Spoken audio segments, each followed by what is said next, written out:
In 'n wêreld waar mense soms moed verloor, bring een persoon weer lig. Sy staan elke dag op vir die wat nie 'n stem het nie. Sy dra mense se stories saam met hulle.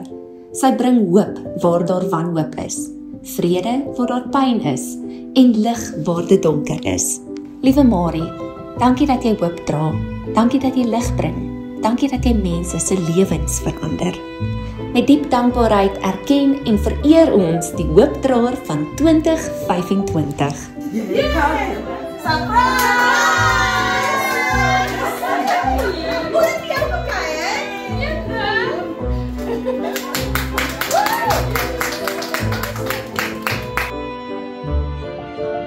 Dankie dat jy hoop dra. Dankie dat jy lig bring. Dankie dat jy mense se lewe verander. Hoopdraer.